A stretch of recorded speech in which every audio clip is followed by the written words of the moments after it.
City ప్రాంతంలో 2 రోజుల క్రితం జరిగిన ఎన్కౌంటర్లో జగన్ మృతి చెందారు. హనుమకొండ జిల్లా కాజీపేట మండలం టేకులగూడెంలో నిర్వహించిన జగన్ అంత్యక్రియలకు మాజీ మావోయిస్టులు, సానుభూతి పరులు, ప్రజా సంఘాల నాయకులు పెద్ద సంఖ్యలో తరలివచ్చారు.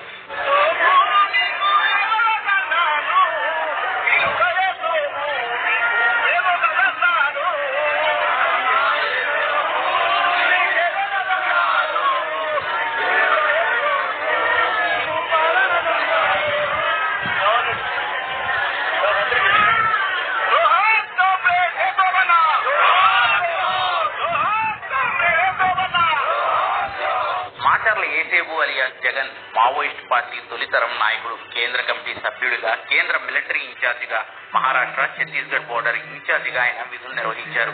1990లో రాడికల్ యువ సంఘంలో చేరిన ఆయన 1992లో అజ్ఞాతంలోకి వెళ్లిపోయారు.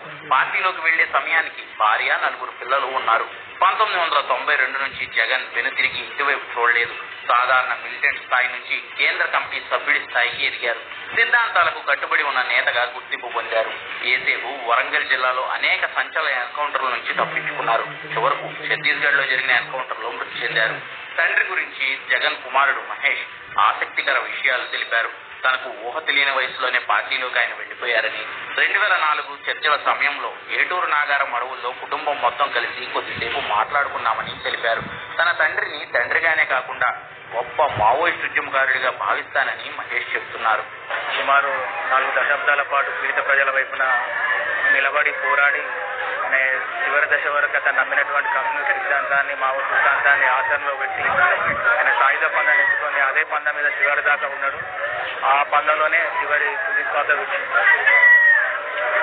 మీ నాన్నగారు చూసారా ఎప్పుడన్నా? మా నాన్నగారు 2004లో అప్పుడు వైఎస్ రాజశేఖర రెడ్డి చర్చల సమయంలో ఏటునారం అడవులో కలవడం జరిగింది.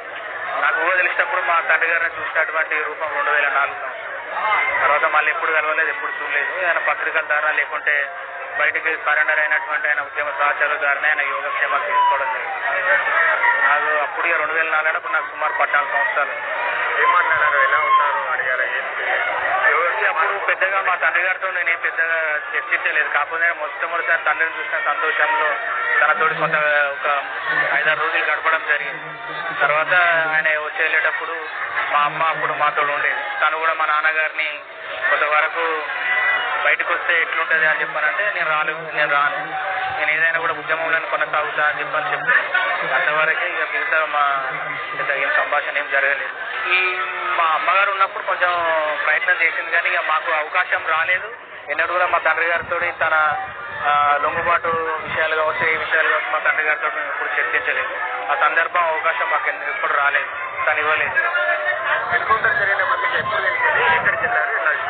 నిన్న సుమారు ఉదయం 9 గంటలకి వరంగల్ కమిషనర్ ఆఫీస్ నుంచి వెళ్ళి మాకు ఫోన్ రావడం జరిగింది.